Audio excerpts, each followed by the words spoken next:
صلوا علی الحبیب صلی اللہ تعالی علی محمد وعلی آلہ وصحبہ وبارک وسلم۔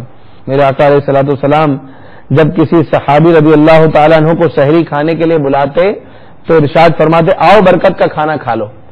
معلوم ہوا کہ سحری کا کھانا برکت کا کھانا ہے، بلکہ سحری کے پورے کھانے کے اندر ہر حصے میں برکت ہی برکت ہے، جیسا کہ امیر اہل سنت نے اپنی کتاب میں وہ احادیث بیان فرمائی جس میں سحری کے ہر حصے کو برکت کہا گیا ہے۔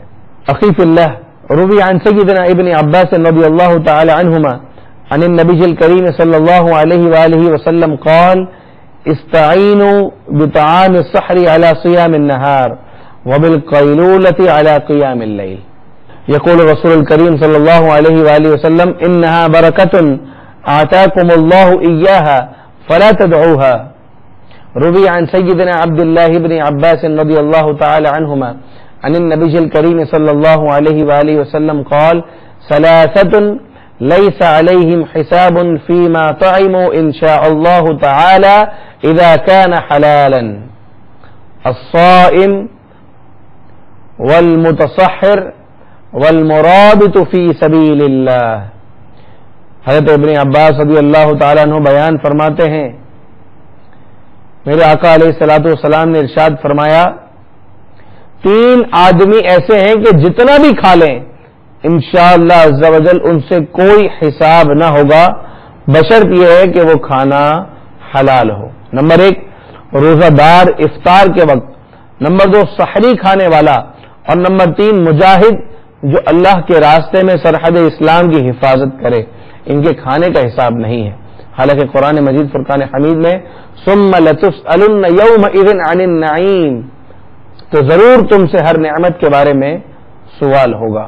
قال رسول اللہ صلی اللہ علیہ وآلہ وسلم السحور اکلہ برکۃ فلا تدعوه ولو ان یجرع احدکم جرعة من ماء فإن اللہ عز وجل وملائکتہ یصلون علی المتصحرین۔ کیا فرمایا کہ سحری پوری کی پوری برکت ہے، پس تم نہ چھوڑو چاہے یہی کہ تم پانی کا ایک گھونٹ پی لو، بے شک اللہ اور اس کے فرشتے رحمت بھیجتے ہیں سحری کرنے والوں پر۔ میٹھے میٹھے اسلامی بھائیوں، بے چین دلوں کے چین، رحمت دارین، تاجدار حرمین، سرور کونین، نانائے حسنین صلی اللہ علیہ وآلہ وسلم ورضی اللہ تعالی عنہما کہ ان تمام فرامین سے ہمیں یہی درس ملتا ہے کہ سحری ہمارے لیے ایک عظیم نعمت ہے جس سے بے شمار جسمانی اور روحانی فوائد حاصل ہوتے ہیں۔ اس لیے آپ صلی اللہ علیہ وآلہ وسلم نے اسے مبارک ناشتہ بھی فرمایا، جیسا کہ حضرت سیدنا عرباد بن ساریہ رضی اللہ تعالی عنہ بیان کرتے ہیں ایک مرتبہ رمضان المبارک میں رسول اللہ صلی اللہ علیہ وآلہ وسلم نے مجھے اپنے ساتھ سحری کھانے کے لیے بلایا، آؤ مبارک ناشتے کے لیے۔ کسی کو یہ غلط فہمی نہ ہو کہ سحری کے اتنے فضائل اور سحری کے مسائل سننے کے بعد کہ اگر سحری نہ کریں تو روزہ نہیں ہوگا۔ سحری روزے کے لیے شرط نہیں ہے، اگر سحری نہ بھی کی تو روزہ ہو جائے گا۔ سحری کرنا سنت ہے، اس میں برکت ہے، اس کے فائدے ہیں جسمانی بھی روحانی بھی، کریں گے تو فائدہ ہوگا، نہیں کریں گے تو روزے پر اثر نہیں ہے، روزہ بہرحال درست ہوگا۔ اخی فی اللہ عن سیدنا عرباد بن ساریہ رضی اللہ تعالی عنہ قال دعانی رسول اللہ صلی اللہ علیہ وآلہ وسلم الى السحور فی رمضان فقال هلم الى الغداء المبارک لا يستحسن ترک السحور عمدا لأن السحور سنة ينبغي للمسلم اتباعها والعمل بها ويحرص على السحور إصابة للسنة ولو بشيء بسيط يأكله أو يشربه من الليل قبيل طلوع الفجر ومن لم يجد شيئا فليحرص أن يتسحر ولو أن يجرع جرعة من ماء اتباعا لسنة الحبيب المصطفى صلى الله عليه وآله وسلم۔ روي عن سيدنا أنس رضي الله تعالى عنه قال قال رسول الله صلى الله عليه وآله وسلم وذلك عند السحور يا أنس إني أريد الصيام أطعمني شيئا فأتيته بتمر وإناء فيه ماء۔ أخي في الله، ويحصل السحور بما تيسر من الطعام ولو على تمر أو ماء وقد حث الرسول على تناول التمر في السحور قائلا نعم السحور تمر. وعن سيدنا أبي هريرة رضي الله تعالى عنه أن النبي الحبيب صلى الله عليه وآله وسلم قال نعم سحور المؤمن التمر. پیارے اور محترم اسلامی بھائیوں، سحری بہرحال سنت ہے، سنت میں عظمت ہے. سحری کے لیے کچھ نہ بھی ملے پانی سے سحری کر لیجئے، کھجور کے چند دانوں سے سحری کر لیجئے، انشاءاللہ عز و جل اس کی برکتیں نصیب ہوں گی. سحری کا وقت کیا ہے، کس وقت سحری کرنی چاہیے اور کس وقت سحری کرنا افضل ہے، اس کے بارے میں امیر اہل سنت ارشاد فرماتے ہیں فی اللغۃ السحر هو قبیل الصبح والسحور ما يؤكل في ذلك الوقت.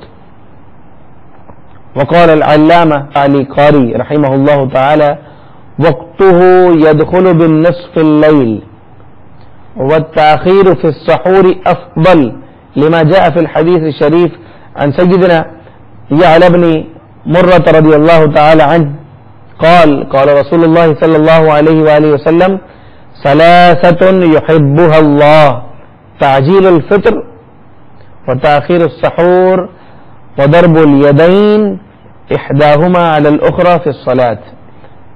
محترم اور پیارے اسلامی بھائیوں، سحری فجر سے پہلے پہلے جو کھانا کھایا جائے اسے سحری کہتے ہیں، اور سحری میں تاخیر افضل ہے، یعنی پوری رات میں سحری کی جا سکتی ہے، آخری آدھے حصے میں بھی سحری کی جا سکتی ہے، صبح شروع ہونے والی ہے اس وقت بھی سحری کی جا سکتی ہے، مگر سحری میں تاخیر افضل ہے، مگر اتنی تاخیر نہ ہو کہ صبح صادق کا اندیشہ ہونے لگے. اور آگے ایک حدیث پاک بیان کی جاتی ہے، میرے آقا علیہ الصلوۃ والسلام نے ارشاد فرمایا کہ اللہ عز و جل تین چیزوں کو محبوب رکھتا ہے. نمبر ایک، افطار میں جلدی، جیسے ہی غروب شمس ہو گیا، سورج ڈوب گیا، افطار کر لیجئے. افطار میں جلدی کرنا، سحری میں تاخیر کرنا، اور نماز کے قیام میں ہاتھ پر ہاتھ رکھنا. ان تین باتوں کو اللہ تبارک و تعالی محبوب رکھتا ہے. اخی فی اللہ، یقول الشیخ المفتی احمد یار خان نعیمی رحمہ اللہ تعالی الوقت الافضل للسحر هو السدس الاخیر من اللیل وهناك طریقۃ لمعرفۃ السدس الاخیر من اللیل وهي ان تحسب الوقت من غروب الشمس الى طلوع الفجر ثم تقسمه على 6 اقسام فيكون الوقت الافضل للسحر هو السدس الاخیر من اللیل الذي يسبق طلوع الفجر. رات کے 6 حصے کر لیجئے. اگر آپ جاننا چاہتے ہیں کہ کس وقت میں سحری کرنا افضل ہے تو افضل ہے آخری چھٹا حصہ، رات کا چھٹا حصہ. کیسے پتہ چلے؟ کہ پوری رات کے 6 حصے کر لیں، 6 پر تقسیم کر لیں، اور آخری حصہ جو فجر سے پہلے پہلے ہے، چاہے وہ 1 گھنٹے کا ہو یا 1.5 گھنٹے کا ہو، اس میں سحری کرنا افضل ہے. مگر یہ یاد رکھیے کہ اتنی تاخیر کرنا کہ صبح صادق کا اندیشہ ہو، یہ درست نہیں ہے. بلکہ بعض کو دیکھا گیا ہے کہ وہ جب تک اذان نہیں ہوتی اس وقت تک سحری کرتے رہتے ہیں، حالانکہ ایسا کرنا غلط ہے. اگر اذان کا انتظار کیا اور صبح صادق کا وقت شروع ہو گیا اور کھانا پینا جاری رکھا تو اس شخص کا روزہ نہیں ہوگا. مترجم بیان کرتے ہیں بعض الناس لا يعرف وقت الامساك والافطار ويستمر في تناول السحور حتى وقت اذان الفجر فاذا تبين طلوع الفجر وجب على المؤمن ان يمسك عن المفطرات من الاكل والشرب وغيرهما ولو ما سمع اذان ويجب عليه ان يدع ما في يده مباشرة في حال سمع الاذان وينبغي ان يحتاط لسماع الاذان والنظر الى التقديمات التي تحدد وقت اذان الفجر لانه الاذان لصلاة الفجر ليس للسحور ووقت الانتهاء للسحور هو طلوع الفجر. پیارے اور محترم اسلامی بھائیوں، صرف مدنی قافلے میں سفر کی نیت کرنے سے مشکل آسان ہو گئی. امیر اہل سنت دامت برکاتہم العالیہ سحری کی یہ تفصیل بیان کرنے کے بعد ایک مدنی بہار بیان کرتے ہیں کہ ایک شخص جس کے بھائی کی شادی ہونے والی تھی اور کسی سے قرضہ بھی لینا نہیں چاہتا تھا، کیونکہ اس کا تعلق دعوت اسلامی سے تھا. اگر قرض کی ادائیگی میں تاخیر ہوتی تو لوگ کہتے کہ یہ دعوت اسلامی والا ہے اور اس کے طرف بری باتیں منسوب کرتے, اور وہ یہ نہیں چاہتا تھا کہ میرے متعلق کوئی بری بات کرے, اس لیے وہ قرضہ لینے کے حق میں نہیں تھا. اس نے قرض نہیں لیا کسی سے, نہ کسی سے سوال کیا, لیکن اس نے اپنے دل میں یہ نیت کی نماز ظہر کے وقت کہ اپنے دل کے اندر یہ پکا ارادہ کر لیا, یہ نیت کر لی کہ اگر میری یہ مشکل آسان ہو گئی, پیسوں کا بندوبست ہو گیا, میرے بھائی کی اچھے انداز میں شادی ہو گئی, تو میں ضرور قافلے میں سفر کروں گا. نماز کے بعد لوگوں سے ملاقات کی. ملاقات کے بعد مسجد کے امام صاحب جو رشتے میں چاچا بھی تھے, انہوں نے آواز دی اور وہ میری پریشانی سے واقف بھی تھے. انہوں نے مجھے بلایا اور الحمدللہ عز و جل بغیر سوال کے خود ہی رقم دینے کا وعدہ فرما لیا. میں دوسرے دن ہی مدنی قافلے کا مسافر بن گیا. الحمدللہ عز و جل مدنی قافلے میں سفر کی نیت کی برکت سے میری الجھن دور ہو گئی, اور تاریخ طے ہوتے وقت ہم بارے قرض تلے دبے ہوئے تھے. الحمدللہ عز و جل بڑے بھائی جان کی شادی بھی ہو گئی اور قرض بھی اتر گیا. صلو علی الحبیب صلی اللہ تعالی علی محمد وعلی آلہ وصحبہ وبارک وسلم.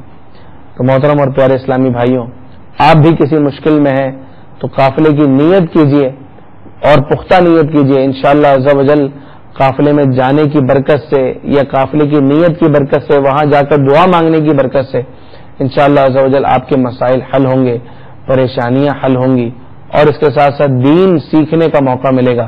الدعاء قضاء الدیون, یعنی هو كتب الدعاء لقضاء الديون وهو قال ينبغي قراءة سورة قريش بعد انتهاء صلاة 7 مرات مع الصلاة على رسول الحبيب صلى الله عليه وآله وسلم قبل البدء بالقراءة وبعدها, ويعيد القراءة بعد ذلك حسب الحاجة, فإن الاستمرار على قراءتها يفيد في سداد الديون بفضل الله عز وجل ولو كانت ديون كالجبال.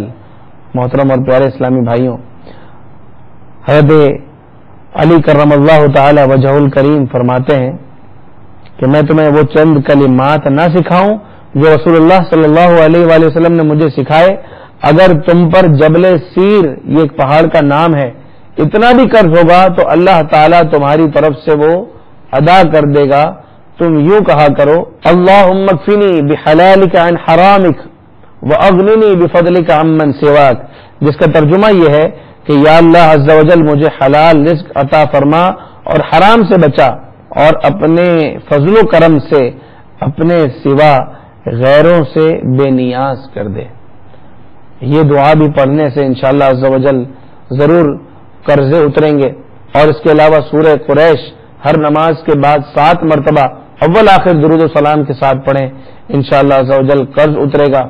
اور ساتھ ہی ساتھ مدنی قافلوں میں سفر کر کر دعا مانگیں تو ضرور انشاءاللہ اللہ تعالی قرض سے خلاصی عطا فرمائے گا.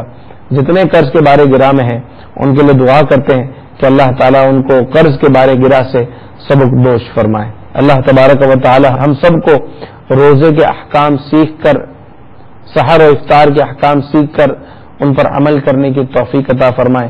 مرد دم تک دعوت اسلامی کے مدنی ماحول میں استقامت نصیب فرمائے. آمین بجاہ النبی الامین صلی اللہ تعالی علیہ وآلہ وسلم. صلو علی الحبیب صلی اللہ تعالی علی محمد وعلی آلہ وصحبہ وبارک وسلم. ہے مغفرت کا یہ اشارہ, مغفرت